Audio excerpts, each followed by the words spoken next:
Assalamualaikum warahmatullahi wabarakatuh. Jumpa lagi dengan lab kita, lab kamu semua. Alhamdulillah kita bisa bertemu lagi di lab kita, kolaborasi intelektual, teknologi, dan agama. Lagi-lagi kita akan bicara seputar laboratorium terkait dengan perkembangan alat, metode uji, kemudian kegiatan praktikum di laboratorium, perkembangan tentang ilmu dan teknologi, juga keseharian dalam beraktivitas di laboratorium, dan juga hal-hal lain yang insya Allah tentunya akan memberikan banyak inspirasi buat kita semua. Pada hari ini sangat spesial, kita kedatangan tamu yang cukup spesial juga. Beliau adalah seorang peranata laboratorium pendidikan, sekaligus menjadi salah seorang praktisi di bidang halal. Beliau ini sangat spesial karena satu-satunya, yang baru satu ya, maksudnya satu-satunya PLP itu singkatan dari Peranata Laboratorium Pendidikan, salah satu jabatan fungsional di ASN yang sudah meraih gelar doktor, dan pendidikannya S1, S2, S3-nya ini cukup kolaborasi dari 3 perguruan tinggi ternama di Indonesia. S1-nya dari Kimia UGM, S2-nya dari IPB, dan S3-nya beliau bersekolah di Universitas Indonesia. Nah, tanpa panjang kalam, kita sambut tamu kita hari ini, Bapak Dr. Adi Riyadi MSI. Selamat datang Pak Adi di lab kita, lab kamu semua. Ya. Baik, Pak Adi, gimana kabarnya hari ini? Alhamdulillah sehat. Sehat ya Pak Adi ya? Sehat dan gembira. Menarik sekali karena Pak Adi ini termasuk orang yang sangat concern dengan kegiatan di laboratorium, dan saking concernnya sampai S3 pun tetap menjabat, tetap berprofesi sebagai peranata laboratorium pendidikan. Kita akan tanya-tanya. Untuk kali ini mungkin pertanyaannya lebih kepada kegiatan X-nya, eksternalnya, yaitu sebagai praktisi halal, gitu Pak Adi. Ya, baik. Boleh cerita mungkin Pak Adi beberapa pengalaman terkait selama menjadi praktisi halal, dah mungkin beberapa yang menarik gitu. Ya, baik pemirsa, alhamdulillah ya saya mendapatkan kesempatan selama tugas belajar saya pernah mencapai sebagai auditor halal internasional. Saat itu saya bekerja sebagai auditor halal di LPPOM MUI. Ya, alhamdulillah selama menjadi auditor halal saya sudah mengelilingi lebih dari 300 perusahaan yang tersebar di Indonesia, Cina, Malaysia, Vietnam, India, Singapura, dan lain sebagainya. Ya, mudah-mudahan saya bisa sedikit berbagi pengalaman kepada pemirsa terkait dengan proses sertifikasi halal. Demikian Bu Nunung. Iya. 300 ya Pak Adi ya? 300 berarti tadi di Indonesia dan juga di beberapa negara yang tadi disebutkan. Dari 300 itu yang paling terkesan pada saat audit itu apa Pak Adi? Ya. Mungkin di lab apa, kemudian yang di audit itu seperti apa gitu? Ya, setiap tempat yang saya audit semuanya punya kesan tersendiri. Di India juga ada kesan, di Cina juga kesan, Vietnam juga. Di India nih kayaknya kesannya apa, suruh joget-joget India gitu mungkin, atau lihat apa gitu? Di India itu yang luar biasa adalah kreativitasnya yang saya lihat. Mereka itu ya, saya pernah melihat laboratoriumnya di sebuah perusahaan dengan alat-alat yang sederhana dari dapur itu ya, berfungsi. Contohnya. Iya, contohnya saya lihat ada alat destilasi, ekstraksi, pakai alat-alat dapur kayak pakai panci, kompor biasa dan sebagainya, dan berfungsi gitu. Itulah Itu tingkat apa? Maksudnya tingkat UMKM atau industri itu yang udah pakai industri alatnya? itu, Oh, udah industri. ya. Jadi di sana emang luar biasa kreativitasnya. Yang penting berfungsi gitu, seperti itu. Oke, Berbeda dengan di Cina dan negara maju yang lainnya, mereka menggunakan alat-alat yang standar laboratorium tentunya. oke. Jadi Ya. itu, ya. Karena di luar proses itulah kita cerita mungkin ada perjalanan yang mengesankan gitu Pak Adi yang ternyata tuh apa ya, maksudnya selain proses audit ya gitu yang mungkin sangat memberikan apa ya namanya, di hati tuh kayaknya selalu terkenang gitu loh. Apa ya, semuanya penuh dengan kenangan. Tidak, Saya nih kalau gini. semuanya penuh Semua kenangan. ternyata dia Semuanya penuh ternyata kenangan. beliau ini orang yang susah untuk mendelet atau mensortir kenangan. Semuanya Semuanya penuh adalah kenangan. kenangan. Oke. Iya. Baik, sekarang kan memang lagi digalakkan ya dari pusat BJPH ya, apa sih? BPJPH. BPJPH Kemenak itu untuk sertifikasi halal tingkat apa tuh UMKM, kemudian saya dengar juga ada warung atau restoran gitu ya. Memang ada klausul khusus untuk hal itu Pak Adi. Ya, jadi memang setiap jenis pelaku usaha ya ada klausul-klausulnya, ada ketentuan-ketentuannya dalam menerapkan sistem jaminan produk halal hingga dia mendapatkan sertifikasi halal gitu. Gitu ya. Ya. Terus kalau kayak restoran itu apakah ada standarnya khusus beda dengan misalkan warung atau kantin? Iya. Restoran ya, restoran adalah pelaku usaha ya yang menyajikan makanan yang dibuat secara langsung. Jadi dibuat kemudian langsung disajikan ke konsumen ya. Beda dengan pabrik. Kalau pabrik dibuat kemudian dikonsumsi oleh konsumennya bisa esok atau lusa. Nah, kalau restoran itu dia langsung dikonsumsi dan dihidangkan pada saat itu juga gitu. Itu kategori restoran. Oke, kita nggak Iya. sebut merek ya, takutnya nanti ada Iya, yang betul. artinya memang dia masak on site ya. Iya, On site. betul. Oke. Berarti nanti ada proses audit ya mungkin yang dia laksanakan di onsite gitu ya Pak Adi ya. Iya, iya. Oke deh, kita pengen tahu cerita gimana sih proses audit ya halal untuk mungkin restoran aja deh dulu, restoran. Ya, jadi restoran-restoran ini kalau ingin mendapatkan sertifikasi halal gitu ya, restoran ini harus menerapkan dahulu sistem jaminan produk halal yang sudah ditetapkan oleh BPJPH.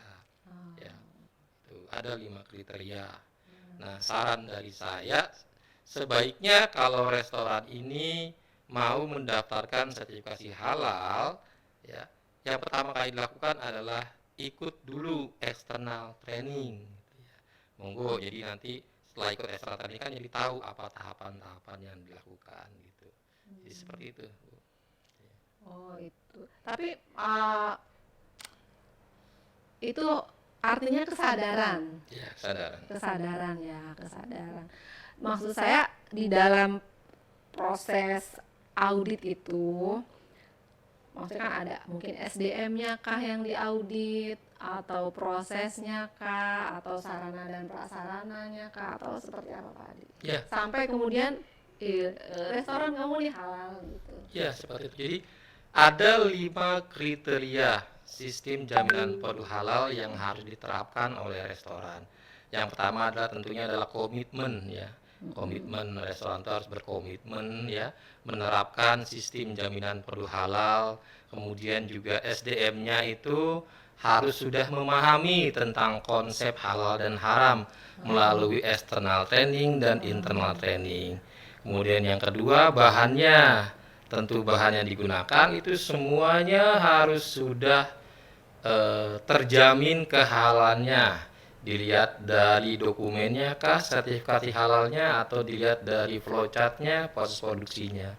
Itu dari bahannya. Setelah bahannya tentu proses produksinya juga harus menjamin kehalalannya. Jangan sampai bahan yang sudah halal ketika diproses terjadi kontaminasi sehingga barang yang halal itu menjadi tidak halal gitu ya. Nah, kemudian yang keempat adalah produknya. Tentu produknya juga harus memenuhi kriteria dari segi nama, bentuk gitu ya. Kemudian dari segi kandungannya, jangan sampai nanti bahannya awalnya halal gitu kan. Karena proses produksinya mengalami proses fermentasi, kemudian di produknya tiba-tiba mengandung alkohol, ya tentu menjadi tidak halal gitu ya.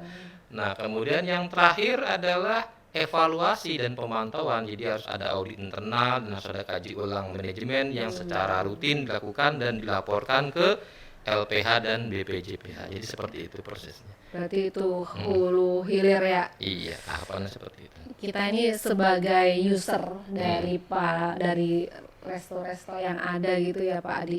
Tadi kalau diceritain kayak gitu kan ceritanya jadi panjang gitu ya. Itu sebetulnya ada langkah-langkah singkat nggak buat para resto-resto itu lah ibaratnya untuk bisa mendapatkan sertifikat halal. Tadi kan banyak banget ya.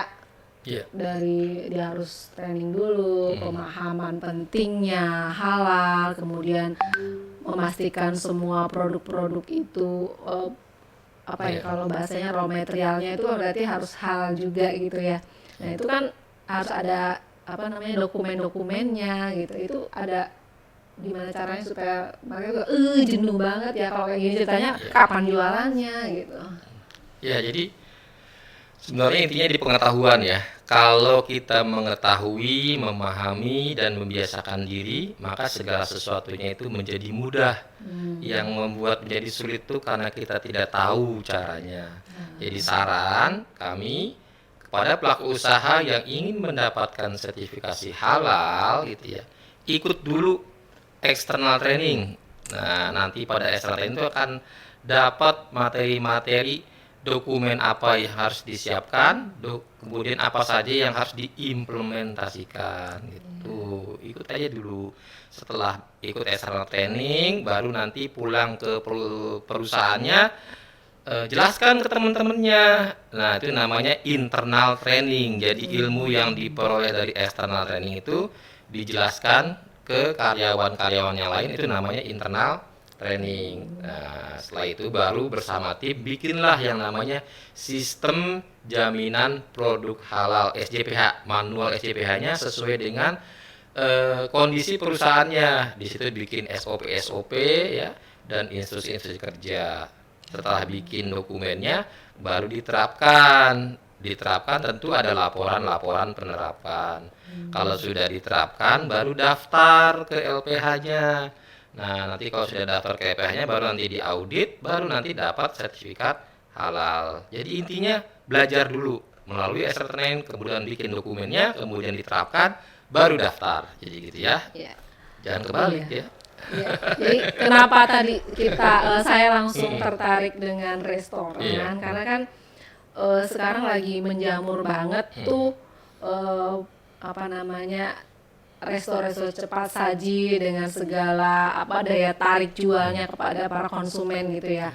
Dan konsumen kita juga sepertinya juga harus lebih diedukasi juga ya terkait kehalalannya gitu ya. Jadi tadi berarti kan perlu training awareness gitu ya Pak Adi ya. Nah, untuk awareness itu dari pusat halal itu apakah secara masif gitu mengundang atau memang butuh nunggu mereka sadar untuk ikut training yang tadi itu? Iya. Ada training-training yang sifatnya sosialisasi dan gratis yang diselenggarakan oleh beberapa halal center, perguruan tinggi dan ormas-ormas Islam, juga yang diselenggarakan oleh BPJPH. Nah, itu training-training singkat ya yang durasinya mungkin tidak sampai 1 hari. Silakan pemirsa untuk mengikuti itu, jadi biar ada pengetahuan dasar. Kalau ingin tahu lebih lanjut, lebih dalam, ikutilah external training yang durasinya bisa sampai 4 sampai 5 hari. Nah, itu pengetahuan komplitnya terkait dengan implementasi SCPH gitu ya. Nah, mungkin bagi teman-teman yang pengelola restoran gitu yang masih mau atau sudah berjalan usahanya tapi belum memiliki sertifikasi halal gitu ya, harusnya merasa terpanggil kita ya, dan lebih pede ketika kita itu sebagai khususnya yang muslim gitu ya, apalagi kita di negara Indonesia yang mayoritas juga muslim, kita akan lebih pede ketika kita menampilkan di apa namanya itu Pak, Di warung produknya kita ya, di iya, warung kita, di resto kita, bahwa produk udah warung kita halal. semuanya sudah halal Iya, gitu ya. betul. Untuk training tadi Pak Adi ya, Ya, sebutkan training. Untuk universitas juga ngadain training nih Pak Adi. Ya, perguruan tinggi Islam. Berarti UN Jakarta ngadain dong? Iya, ngadakan training. Berarti UN Jakarta juga ngadain, jadi nanti Ya. bisa mungkin searching gitu ya informasinya di webnya ada ya Pak Adi ya? Ada. Di websitenya Halal UIN nanti bisa ada jadwalnya di sana, kapan yang training sifatnya tadi itu apa, hanya pengetahuan yang enggak full time Iya, gitu ya, ada yang memang komplit gitu ya. Iya, betul. Nah,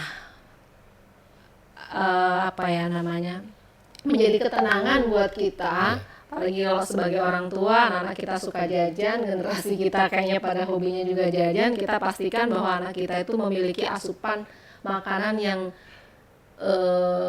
halal dan juga tentunya yang baik ya, yang thayyib, yang baik buat kesehatan kita gitu. Jadi karena apapun yang masuk ke dalam tubuh kita, sekecil apapun itu akan berpengaruh pada pola pikir dan juga sikap kita, apalagi kita sebagai seorang muslim tentunya harus sangat peduli dengan apa yang menjadi asupan buat tubuh kita gitu ya. Baik, terima kasih Pak Adi. Ya, sama-sama. Dan sahabat-sahabat lab kita, lab kamu semua yang sudah mantengin kita. Mungkin Pak Adi ada kalimat sebelum kita akhiri nih, close statement lah buat teman-teman terkait dengan apa yang Pak Adi mau sampaikan. Mungkin yang pertama, kalau dari saya Pak Adi ya, jadi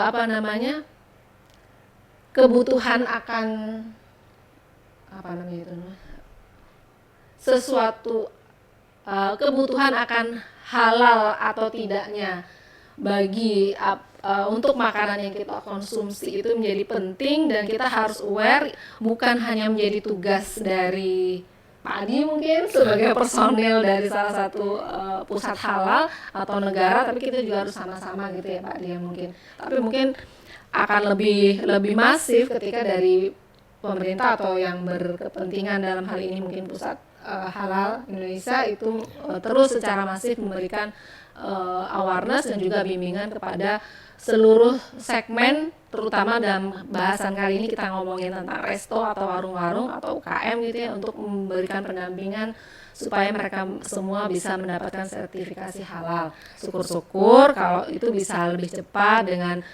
biaya yang tentunya tidak terlalu mahal.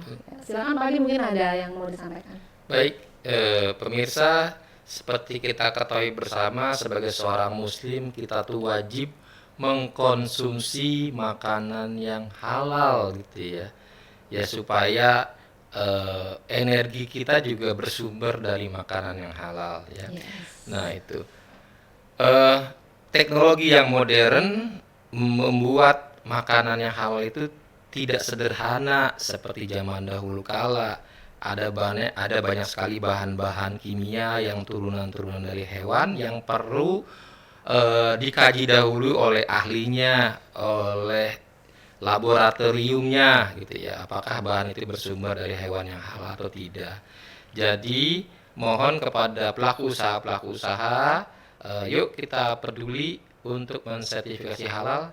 Ingat ya, 2024 produk makanan minuman sudah harus wajib bersertifikasi halal. Wah, 2024 wajib sertifikasi halal makanan dan minuman. Ya, terima kasih Pak Adi sudah bergabung di podcast kita. Mudah-mudahan yang kita obrolkan hari ini banyak membawa manfaat buat pemirsa dan tentunya buat kita semua ya. Dari saya mungkin cukup sekian. Kita ketemu lagi di podcast kita podcast lab kita, lab kamu semua, dan saya akhiri wabillahi taufiq wal hidayah. Wassalamualaikum warahmatullahi wabarakatuh. Waalaikumsalam warahmatullahi wabarakatuh.